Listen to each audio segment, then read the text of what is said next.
Watchman होना यहाँ के। कैसी ड्यूटी करते हो? दो खून हुए यहाँ पर। साहब जी, ये सब कैसे हुआ? मुझे नहीं पता चला। चुप, नाटक बंद। जरा याद करके बताओ, क्या कोई आया था यहाँ पर इस रिक्शा में से? कोई नहीं आता इस रिक्शा से। ये कैसे हो सकता है? हाँ? कोई बिल्डिंग से ऑटो दूर क्यों खड़ा करेगा? बताओ कौन आया था? हाँ साहब जी, याद आया, जब मैं खाना खाने गया था ना, जरूर कोई आया होगा। झूठी करते हो।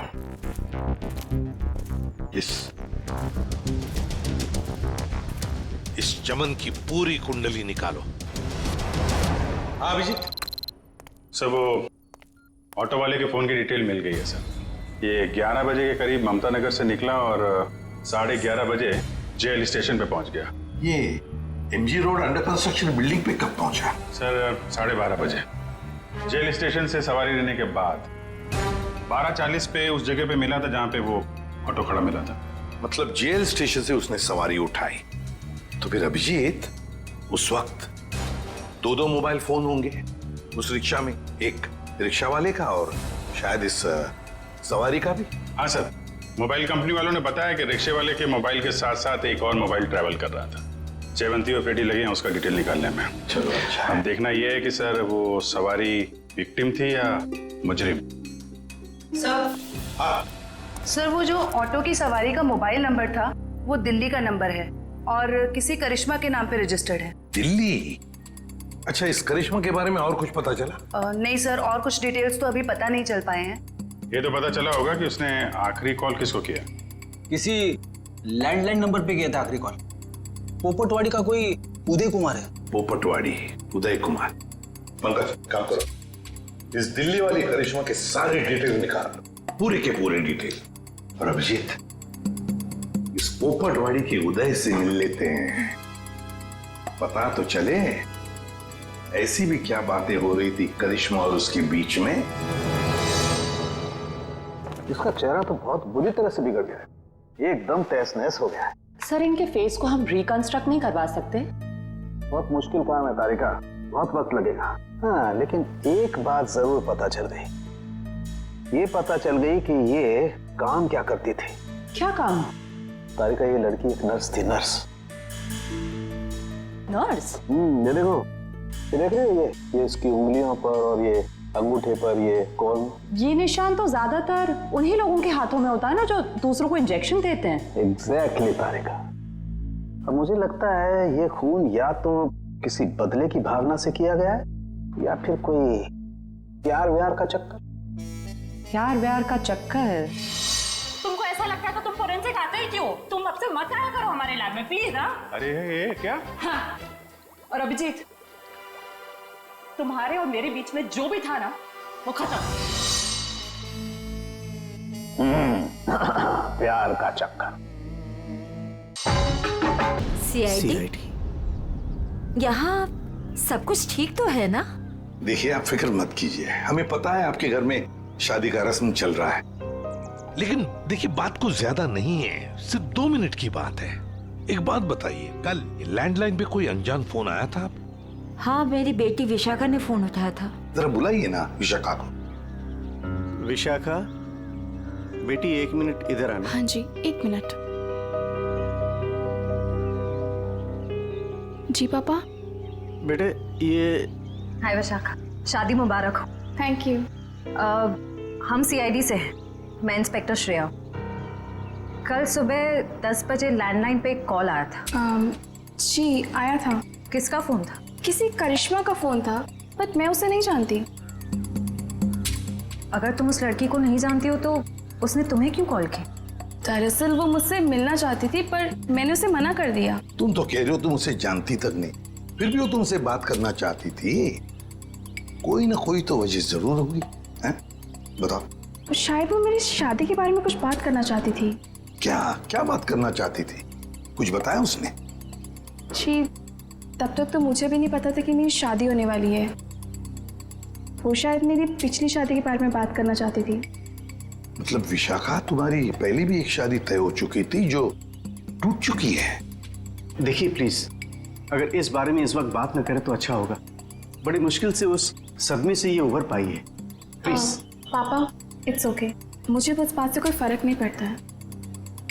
पर आप इस फोन कॉल के बारे में मुझसे इतने सवाल क्यों पूछ रहे हैं?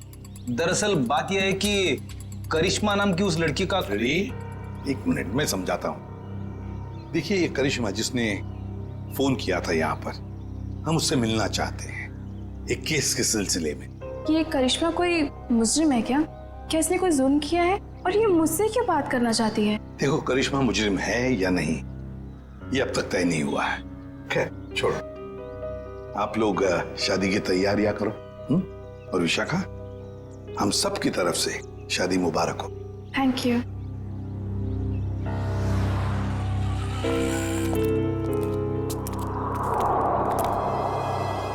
हेलो, सुनो, सब गड़बड़ हो गया है यहाँ। सीआईडी आ गई है। हाँ जी, क्या हाल है बॉस? फिर से बन गया चेहरा? अरे चेहरा बनने में टाइम लगता है ना यार। और कितना टाइम चाहिए तुझे? मैं बोल रहा था तारिका, प्रद्युमन जैसे ही मेरी शक्ल देखेगा पीछे पड़ जाएगा। कितना टाइम लेगा चेहरा बनाने में? यार इतना सा काम है साउंड के। वैसे एक बात बताओ, आप लोगों को वाकई कुछ पता नहीं चला उस लड़की के बारे में? हमें इतना तो पता चल चुका है कि उस लड़की का नाम करिश्मा है और वो दिल्ली की रहने वाली थी। और अगर मैं ये बताऊं कि करिश्मा एक नर्स थी तो? सर उस करिश्मा के बारे में नई बात पता चली सर। क्या? वो दिल्ली में 10 स्टार हॉस्पिटल में नर्स है। लो, ये बात अब बता रहे हैं, मैं कब की बता चुका ये बात। 10 स्टार हॉस्पिटल दिल्ली। वाह यार अभय, बड़ी सुंदर दुल्हन मिली है तुझे, सच्ची। पता नहीं कहाँ से किस्मत लिखा के लाया है। अरे वो कहते हैं ना, लंगूर के हाथ में अंगूर। एग्जैक्टली।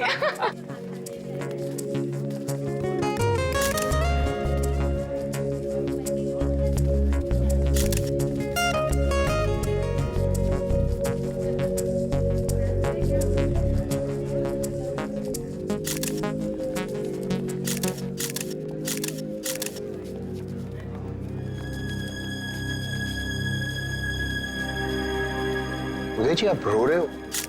सब ठीक तो है ना? ये तो खुशी के आंसू हैं। आज अपने बेटी को दुल्हन बना जो देख पा रहा हूं मैं, इसलिए। आपसे कुछ बात करनी थी। हाँ हाँ, तो कहिए ना। यहाँ कहना ठीक नहीं होगा, जरा अंदर चलिए ना।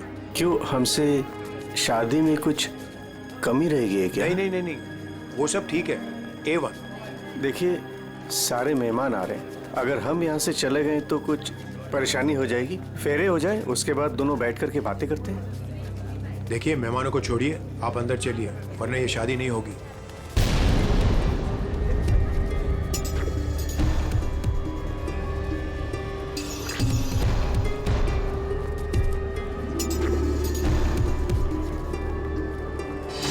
आइए उदय जी।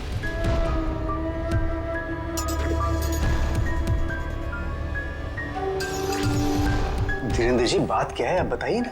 देखिए, मेरी परेशानी बढ़ती जा रही है। अरे भाई, परेशान होने की कोई बात नहीं, एक छोटी सी रिक्वेस्ट है। कैसी रिक्वेस्ट? आपको याद है मैं आपके घर आया था आपकी बेटी को देखने, और मैंने आपको कहा था मुझे दहेज बिल्कुल नहीं चाहिए। जी मुझे अच्छी तरह से याद है, आपने कहा था कि आपको दहेज नहीं चाहिए। तो अब क्या चाहिए आपको? मैं अपनी जुबान का पक्का हूँ, कहा ना दहेज नहीं चाहिए, दहेज नहीं लूंगा। हाँ, मगर आपको दहेज नहीं चाहिए तो क्या चाहिए?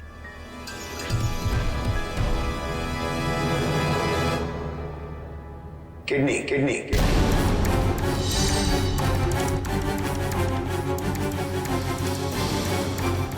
किडनी? पर किसकी?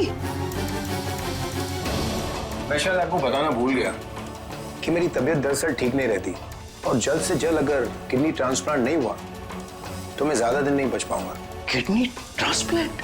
देखिए, आपकी बेटी की शादी है और कुछ ही दिन बाद उसका ससुर यानी कि मैं मर जाए तो आपको कैसा लगेगा?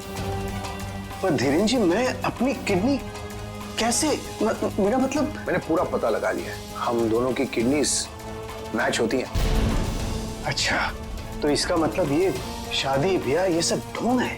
दरअसल आपको मेरी किडनी चाहिए, इसलिए आपने ये सब। अब फेरों में 2 घंटे और, बहुत समय आपके पास, सोच लीजिए। और वैसे भी हम दोनों एक परिवार का हिस्सा बने जा रहे हैं, तो एक परिवार वाले का फर्ज बनता है दूसरे परिवार वाले की जान बचाने का।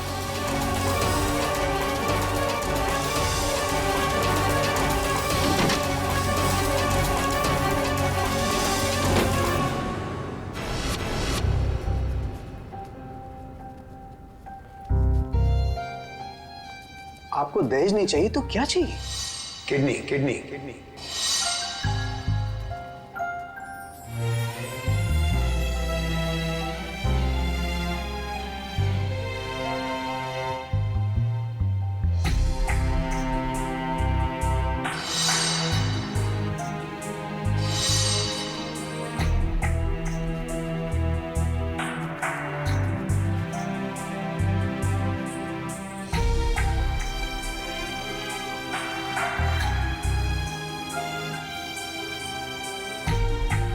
अरे कहाँ चले गए थे आप?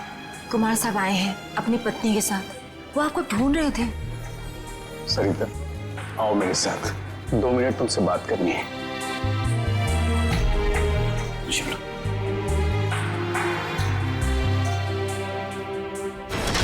आओ सरिता। क्या हुआ मुझे बताएंगे भी? सरिता दरवाजा बंद कर दो, बताता हूँ।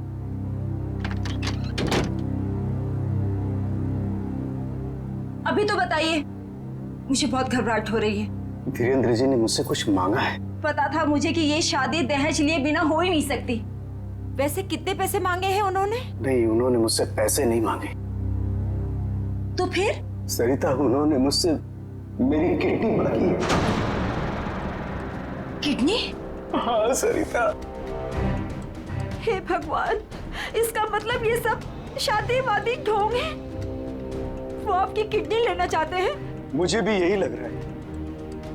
ये अचानक से उनका मेरे घर आना, फिर 2 दिन में शादी और अब ये सब कुछ।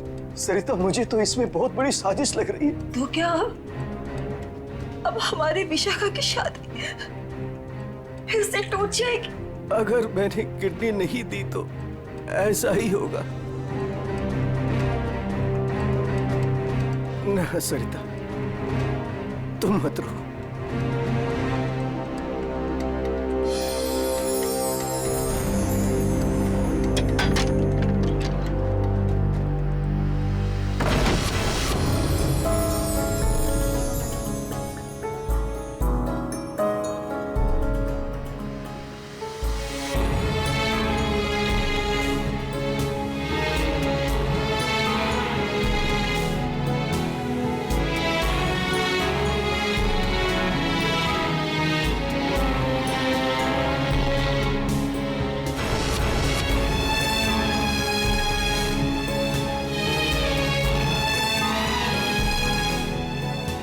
सारे मेहमान आ चुके हैं और अगर इस बार भी हमारी विशाखा की शादी नहीं हुई तो वो पूरी तरह टूट जाएगी। एक जख्म तो वो पहले ही खा चुकी है, लेकिन अब दोबारा वो बर्दाश्त नहीं कर पाएगी। मैं जानता हूं सरिता, तुम ठीक कह रही हो, इसलिए मैंने सोच लिया है, मैं अपनी किडनी दूंगा। हाँ सरिता।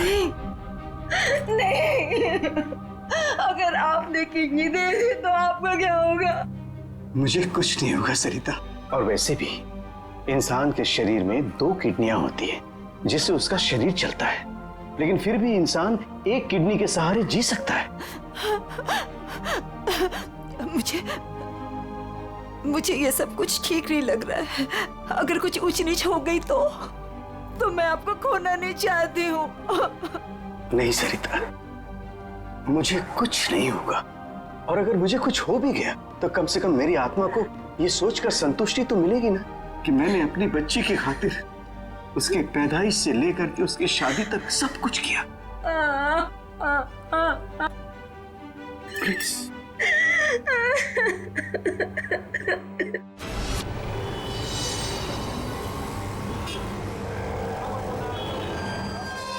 हेलो सर, मैं अनुज, इस हॉस्पिटल का डीन। करिश्मा की मौत की खबर सुनकर आई एम शॉक्ड। वो बहुत ही काबिल नर्स थी। वैसे डॉक्टर साहब, एक बात समझ में नहीं आ रही है, ये करिश्मा ने अचानक से छुट्टी क्यों ली और फिर यहाँ से मुंबई चली गई? कोई खास वजह थी क्या छुट्टी लेने? उसने छुट्टी ली और यहाँ से चली गई। अब यहाँ से जाने के बाद वो कहाँ गई, किस लिए गई, इसके बारे में हमें कुछ नहीं पता। देखिए, हम लोग करिश्मा के घर गए थे, लेकिन वहां से कोई ज्यादा जानकारी मिली नहीं है। क्या आप बता सकते हैं कि यहाँ पे करिश्मा को कोई सामान वगैरह पड़ा है? आप चाहें तो करिश्मा का लॉकर देख सकते हैं। जी हाँ, जरा दिखाइए लॉकर। आइए। चलिए।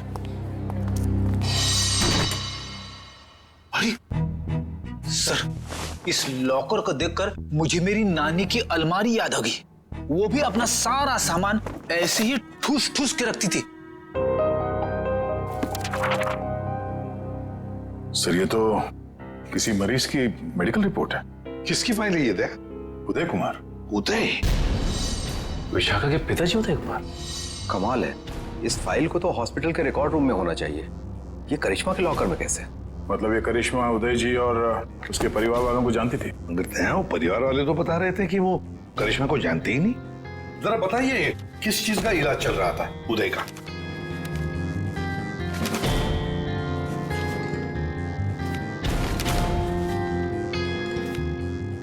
क्या डॉक्टर साहब, आपके चेहरे का रंग उड़ा हुआ क्यों है? उदय जी को फूड पॉइजनिंग थी और उनके सारे टेस्ट किडनी के करवाए गए हैं। क्या? यार ये क्या चक्कर है? नहीं नहीं नहीं दया, कुछ ना कुछ तो गड़बड़ जरूर है, कुछ ना कुछ तो गड़बड़ है। अच्छा डॉक्टर साहब, इस करिश्मा का बर्ताव कुछ अजीब लगा आपको? मतलब कुछ गड़बड़ लगा आपको कभी? नहीं, ऐसा तो कुछ भी नहीं लगा। सर, ये देखिए। माय गॉड, तो ये बात है। क्या बात है उदय? अरे डॉक्टर चंद्रप्रकाश, आओ बैठो बैठो। ये अचानक क्या बात करना चाहते हो तुम मुझसे? और भाभी जी क्यों रो रही हैं? शादी में कोई मदद वगैरह चाहिए? डॉक्टर, शादी की कोई बात है ही नहीं। अच्छा, तुम ये फाइल मेरी देखो ना, मेरी मेडिकल फाइल। ये फाइल चेक करके बताओ कि क्या मैं अपनी एक किडनी डोनेट कर सकता हूँ? उदय, तुम्हारी बेटी की शादी हो रही है और इस वक्त तुम्हें ये सवाल सूझ रहा है? डॉक्टर, शादी न रुके इसलिए तो मैं ये बात पूछ रहा हूँ तुमसे। बताओ ना। क्या मतलब है? मतलब मैं बाद में तुम्हें समझाऊंगा। तुम पहले मुझे ये बताओ कि मैं एक किडनी के सहारे जी सकता हूँ या नहीं। बताओ डॉक्टर, मुझे प्लीज बताओ ना।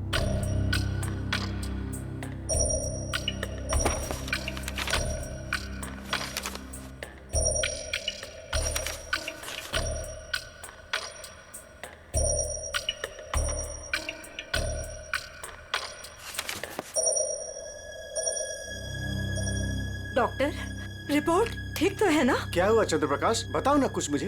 क्या किडनी देना जरूरी है? बस तुम इतना ये समझ लो कि किसी के जिंदगी और मौत का सवाल है। देखो, अगर मैंने किडनी डोनेट नहीं की ना तो मेरी बेटी की शादी रुक जाएगी। देखो उदय, तुम्हारी ये किडनी पहले से ही खराब है। क्या? सरिता, मुझे तो आज तक ये प्रॉब्लम कभी महसूस ही नहीं हुआ। कैसे किडनी फेलियर हो सकता है? क्योंकि उदय, तुम्हारी बॉडी दूसरी किडनी से फंक्शन कर रही है। आई एम सॉरी, अगर तुमने ये दूसरी किडनी भी डोनेट कर दी तो क्या? तो तुम्हारा बचना नामुमकिन है। किडनी डोनेट करने के लिए तुम मेडिकली फिट नहीं हो। देखो, ऐसा मत कहो डॉक्टर, मुझे ये किडनी दान करनी ही पड़ेगी किसी भी हालत में। डॉक्टर प्लीज जरा चेक करके बताओ, कोई तो रास्ता निकालो। देखो उदय, फाइनल डिसीजन मैं नई रिपोर्ट के आने के बाद ही दे पाऊंगा, लेकिन इस रिपोर्ट के मुताबिक किडनी डोनेट करना मतलब मौत को दावत देने जैसा है।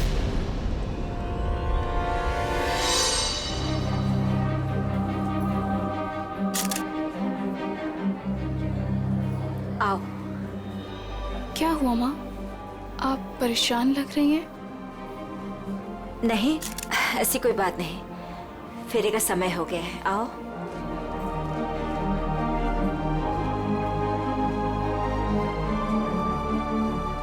अरे उदय जी, आप ही को ढूंढ रहा था।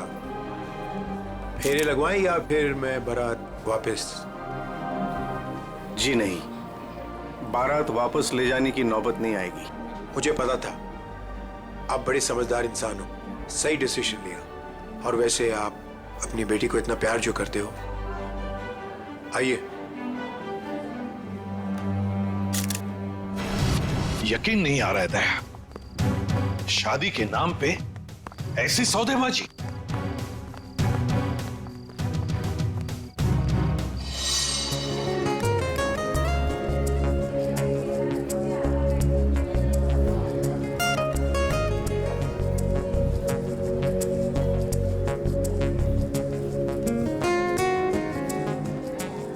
रुक जाइए। सरिता जी। जी। उदय जी कहाँ है? वो तो यही। कहाँ है उदय जी? यही तो थे, कहाँ चले गए? आप लोग यहाँ फिर से, क्या हुआ? हमारा उदय जी से बात करना बहुत जरूरी है, जरा बुलाइए उन्हें। उदय जी। उदय जी कहाँ गए उदय जी? बुलाइए। मम्मी पापा कहाँ चले गए? आपके पापा कहाँ हैं? इसका जवाब अब ये देंगे धीरेन्द्र जी। क्यों धीरेन्द्र जी, जवाब देंगे ना? मुझे कुछ नहीं पता।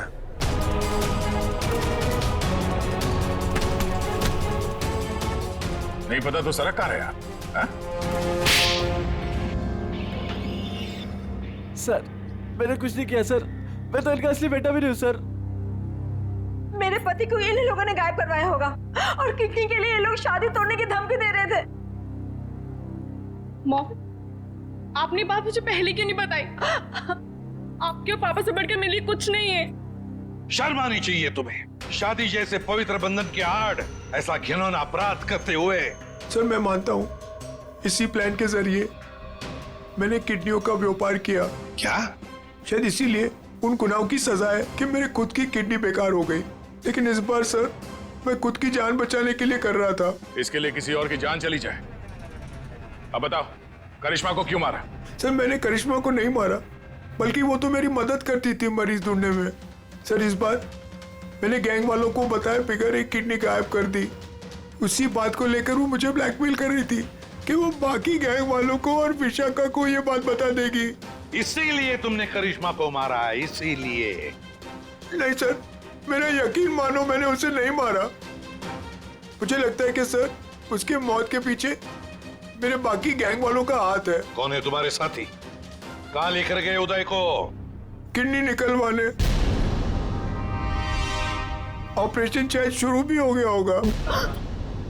कहाँ हो रहा है ये किडनी निकालने का ऑपरेशन?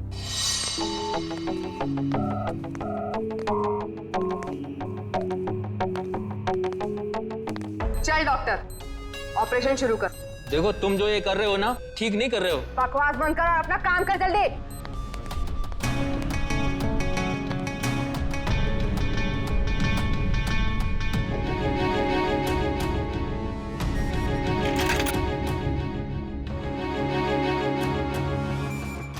अबे जल्दी करना।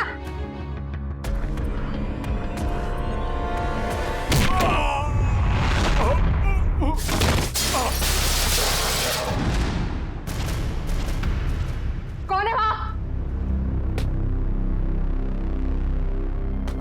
कौन है?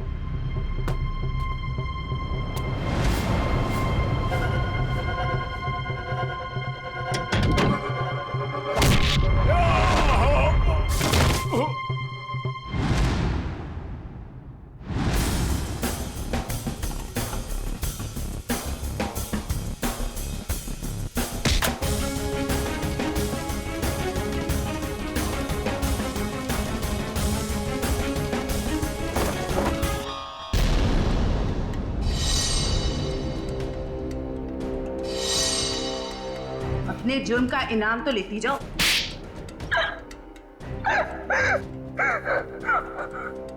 ये सारा षड्यंत्र हमने सिर्फ लोगों की किडनियां हथियाने के लिए किया है। ये सब पता है हमें। ये बताओ करिश्मा को क्यों मारा तुम? क्योंकि करिश्मा हमें धोखा दे रही थी। लेकिन तुमने करिश्मा का खून किया, ये बात तुमने धीरेन्द्र से क्यों छुपाई? ताकि जब धीरेन्द्र किडनी ट्रांसप्लांट के लिए ऑपरेशन थिएटर में आए तो वहां उसे आराम से मार सके, ताकि वो खून ना लगकर एक हादसा लगे। और उदय की किडनी तुम ऊंचे दाम में बेचना चाहती थी, क्योंकि उदय का blood group Bombay blood group है, एक रेयर ब्लड ग्रुप है ना? यही प्लान था सर, लेकिन आप सीआईडी वालों की वजह से वो सब चौपट हो गया। करिश्मा का खून और कितने सारे मासूम लोगों की किडनियों की चोरी, तुम्हें तो फांसी ही होगी। इतना काफी है तुम्हें फांसी के फंदे तक पहुंचाने के लिए। जयवंती, ले जाओ इसे। सर।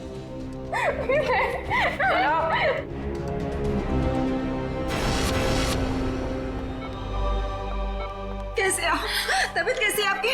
पापा ठीक तो है आप? सरिता, विशाखा बेटी, तुम लोग रो क्यों रहे हो? क्या हुआ मुझे? मैं आपसे कभी बात नहीं करूंगी। आपको क्या लगा मेरी शादी आपकी जिंदगी से ज्यादा जरूरी है? ऐसी कोई बात नहीं। दरअसल मैं और सरिता हम तो सिर्फ तुम्हारी खुशी चाहते हैं बेटे। मेरी खुशी आपसे है, आपसे है।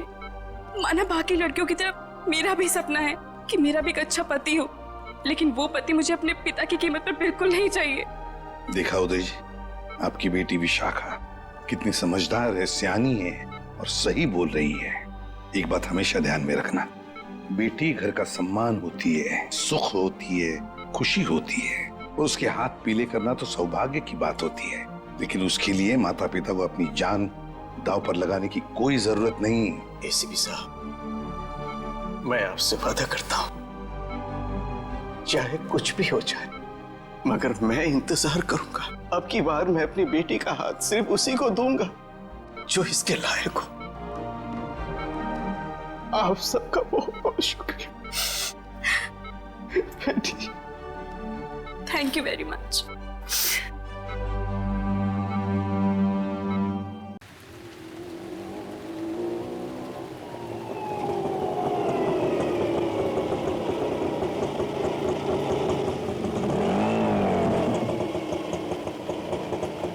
बस भैया ऑटो यहीं रुको। मेम साहब, इस जगह पे आपका क्या काम है? ये जानना तुम्हारे लिए जरूरी नहीं है। जाओ, जहाँ रुकने के लिए बोला वहाँ वेट करो। ठीक है, जैसी आपकी मर्जी।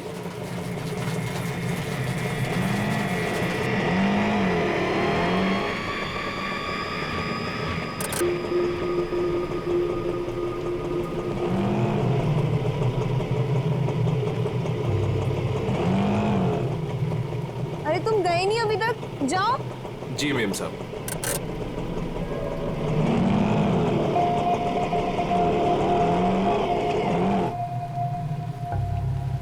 हेलो विशाखा, मैं करिश्मा बोल रही हूँ। मैं एमजी रोड के यहाँ कंस्ट्रक्शन बिल्डिंग पे खड़ी हूँ। मुझे तुमसे तुम्हारी शादी के बारे में बहुत ज़रूरी बात करनी है।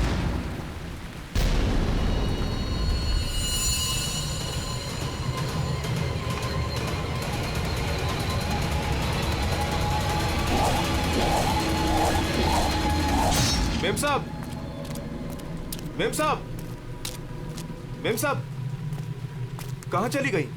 मैं तो यहीं छोड़ के गया था। मेम साहब, मेम साहब।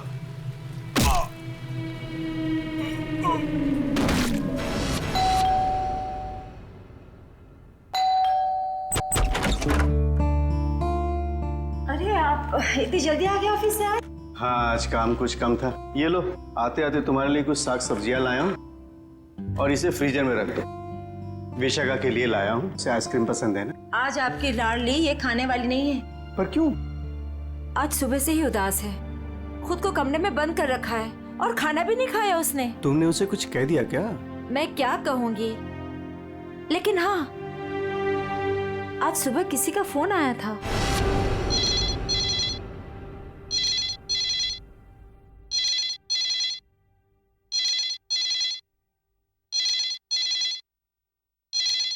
हेलो हेलो, विशाखा बोल रही हो? जी हाँ, विशाखा बोल रही हूँ। देखो, मुझे तुमसे बहुत जरूरी बात करनी है। ये बात तुम्हारी शादी के बारे में है। शादी? कौन सी शादी? मुझे इस बारे में कोई बात नहीं करनी है। प्लीज मुझे दोबारा कॉल मत कीजिए।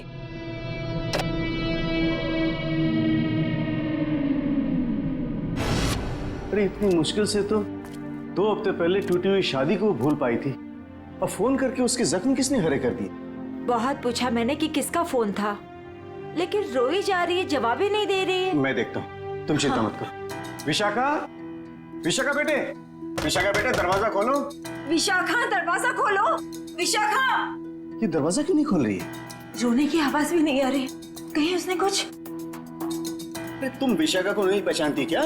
वो ऐसा कुछ नहीं करेगी। विशाखा बेटा, दरवाजा खोलो बेटे। विशाखा, दरवाजा खोलो। विशाखा! विशाखा?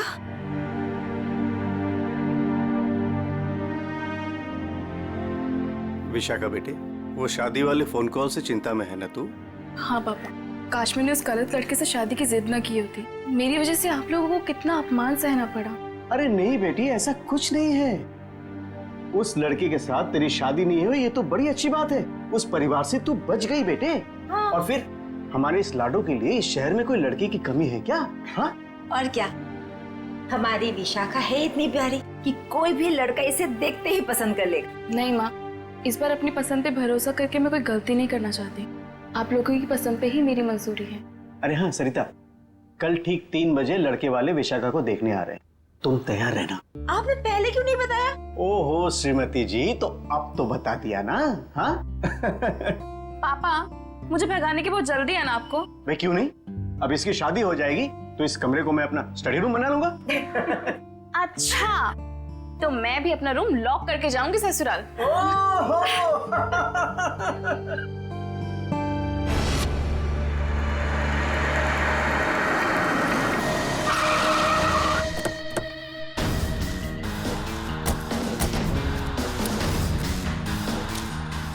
भाई साहब, मैं यहाँ का बचपन, मैंने ही आपको फोन किया था। लाश कहाँ पर है? जी उस तरफ। चलो दिखाओ। जी।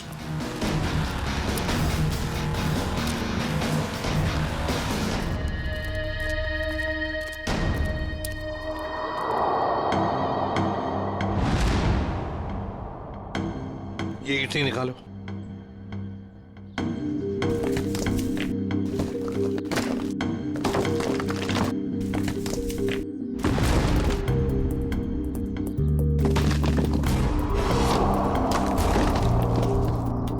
तो लगता है लाश को छुपाने की पूरी कोशिश की, लेकिन पूरी तरह से कामयाब नहीं हुआ है। हाँ, छुपाने की तो बहुत कोशिश की है, मगर जरूर कुछ ना कुछ तो भूल गया है वो। कोई ना कोई सुराग तो हमें जरूर मिलेगा। वैसे लाश ज्यादा पुरानी नहीं दिख रही है। एक काम करो, बाहर निकालो इसे आराम से, संभल के।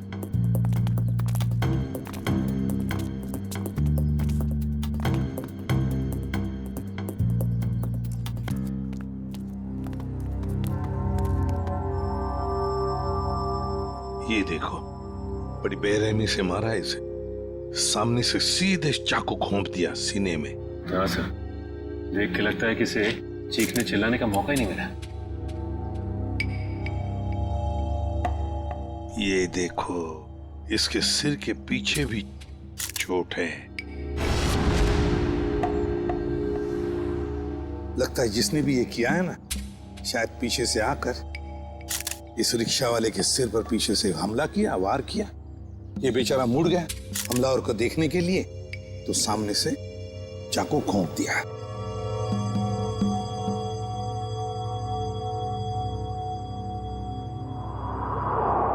जेब में कुछ भी नहीं। लेकिन सर, कोई रिक्शा वाले को क्यों मारेगा? फिर इस रिक्शा वाले को पैसे के लिए तो कोई नहीं मारेगा। हो सकता है इस रिक्शा वाले का किसी के साथ झगड़ा वगड़ा हुआ होगा या आपसी दुश्मनी हो, लेकिन अगर इसकी लाश यहाँ पर है, रिक्शा कहाँ पर होगी?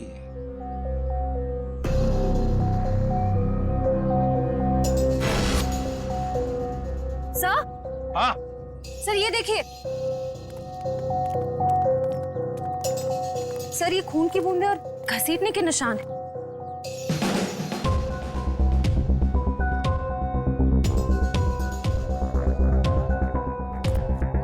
ये देखो, लगता है जिसने भी ये किया है, इस रिक्शा वाले को यहां से घसीट कर वो लेकर गया वहां ईंटों में छुपाने के लिए। वो क्या है?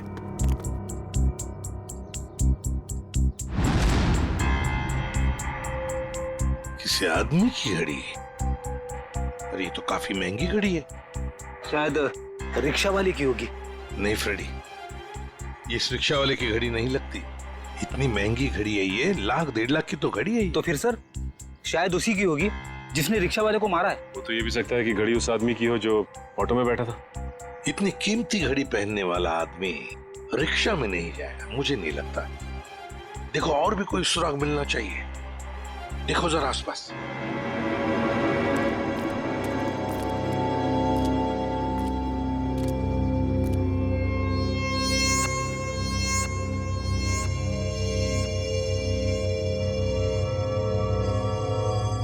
ईयरिंग? सर, कुछ मिला?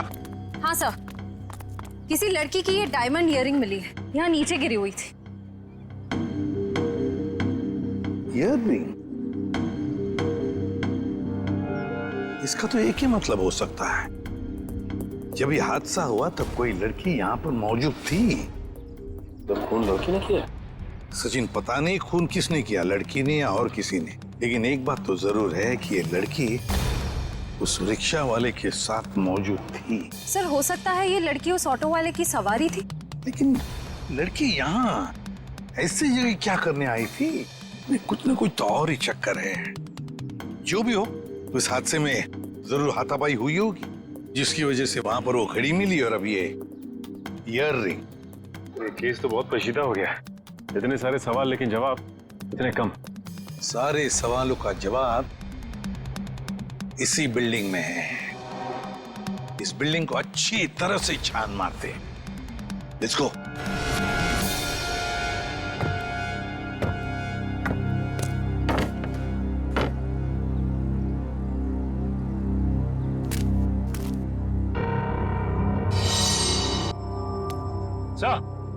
हाँ सचिन, क्या हुआ? ये देखिए, सीढ़ियों पे खून की बूंदें।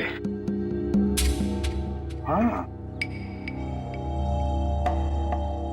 ये देखो। सर, ये तो बहुत ही अजीब बात है, लाश वहां पर और खून की बूंदें यहाँ। मुझे तो कुछ और ही आ रहा है दिमाग में। कहीं और एक लाश तो नहीं इस बिल्डिंग में? ऊपर चलकर देखते हैं, देखते ये खून के धब्बे कहां तक है।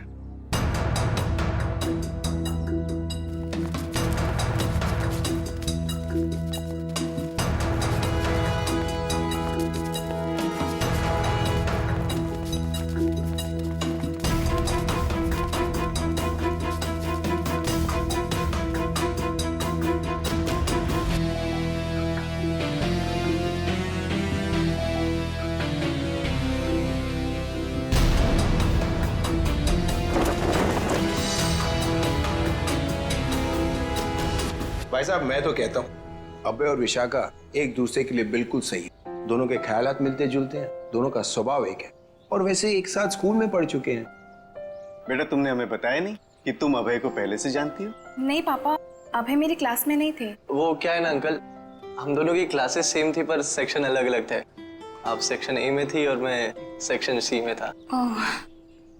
बात यह ना जी, अभय के लिए एक से बढ़कर एक खानदान से रिश्ते आ रहे, लेकिन इससे मना कर दिया है। स्कूल के वक्त से ही आपकी बेटी से प्यार करता है, लेकिन कह नहीं पाया, इसलिए आज मुझे आना पड़ा कहने के लिए। पापा प्लीज, आप मुझे एम्बैरेस कर रहे हैं। नैना और अनुष्का कैसे हैं? स्कूल टाइम से तुम्हारे बेस्ट फ्रेंड हुआ करते थे वो लोग। हाँ, नैना भी बेंगलोर में जॉब कर रही है और अनुष्का की रिसेंटली शादी हो गई है मसूरी में। सुना है बहुत ही खूबसूरत जगह है वो। जी। वैसे तो साउथ अफ्रीका भी बहुत ही सुंदर जगह है। 25 साल पहले हमने हमारे हीरो का बिजनेस वहां शुरू किया था, और आज यहाँ तक ले आए उसे। आप लोग बैठिए, मैं आप लोगों के लिए चाय वगैरह लेकर आती हूँ। आप लोग बैठिए, हम आते हैं।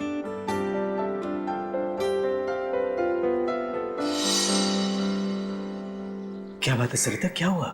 देखिए, लड़का और परिवार तो मुझे अच्छे लग रहे हैं, लेकिन एक बार आप साफ साफ पूछ लीजिए, लेन देन की जो भी बात है। सरिता, क्यों चिंता करती हो? देखो, मुझे नहीं लगता कि धीरेन्द्र जी की कोई मांग है, और अगर होगी भी तो हम मांग पूरी कर देंगे ना। देखो सरिता, मेरी पेंशन है, तुम्हारे जेवर है, और अगर जरूरत पड़ी तो हम ये मकान बेच देंगे। आखिर हमारी एक ही बेटी है। ओफो, आप एक बार पूछ तो लीजिए ना, कहीं कोई बड़ी मांग रख दी तो। फिर तो ये रिश्ता नहीं हो पाएगा। खैर, अपनी किस्मत है, देखते हैं। चलो लीजिए भाई साहब। ये सब लाने की क्या जरूरत थी? इतनी तकलीफ क्यों की आपने? अरे क्या कहते हैं भाई साहब, ये तो कुछ भी नहीं है, ये तो आपको लेना ही पड़ेगा। चाय लीजिए। ये लो बेटे।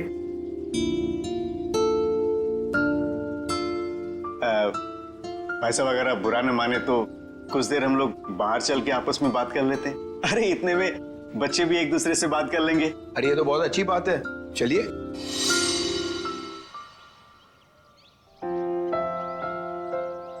भाई साहब, आपका बेटा हमें बहुत पसंद है। मुझे भी बिल्कुल विशाखा जैसी बहू चाहिए थी। अगर विशाखा अभय को पसंद उसकी करे। फिक्र आप मत कीजिए, हमारी मंजूरी में ही उसके यहाँ है। ये तो बड़ी अच्छी बात है, तो मैं बात पक्की समझूं? जी जरूर। धीरेन्द्र जी, अगर आपकी कोई मांग हो तो आप मुझे। ये कैसी बात कर ली आप लोगों ने? अरे भाई, भगवान का दिया हुआ सब कुछ है हमारे पास। आपकी बेटी सिर्फ 2 जोड़ी कपड़ों में चाहिए, ये आप कर पाएंगे या नहीं? मुझे समझ में नहीं आता कि मैं आपका ये कर्ज कैसे चुका पाऊंगा।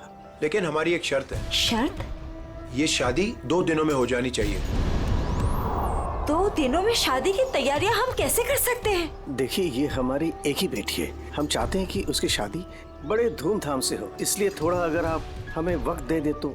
देखिए भाई साहब, मैं आपकी बात समझता हूँ, लेकिन 3 दिनों के अंदर मुझे साउथ अफ्रीका पहुंचना है। सिर्फ मेरे बेटे की वजह से मैं अपना पूरा कारोबार छोड़ के आया हूँ। अगर आप ये नहीं कर पाओगे तो ये रिश्ता नहीं होगा। हाँ? सोच लो आप लोग।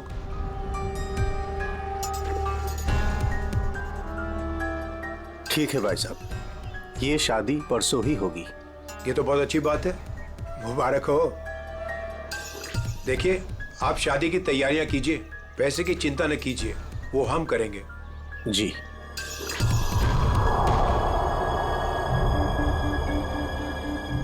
कैसे?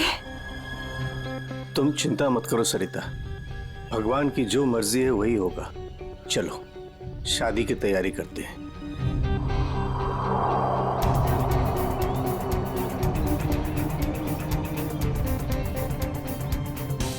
पता नहीं मुझे ये सब ठीक क्यों नहीं लग रहा है। शादी ब्याह जैसी चीज जल्दबाजी में करना,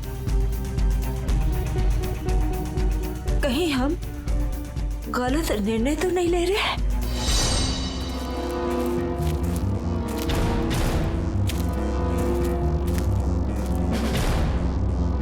सर, इस लड़की का चेहरा तो पूरी तरह से बिगड़ चुका है, इसकी पहचान करना बहुत मुश्किल होगा। तो सर, लड़की के पास से ना ही कोई आइडेंटिफिकेशन मिला है, ना ही कोई मोबाइल। तो लाश को देख के लगता है कि इसकी और उस ऑटो ड्राइवर की मौत लगभग एक ही वक्त हुई है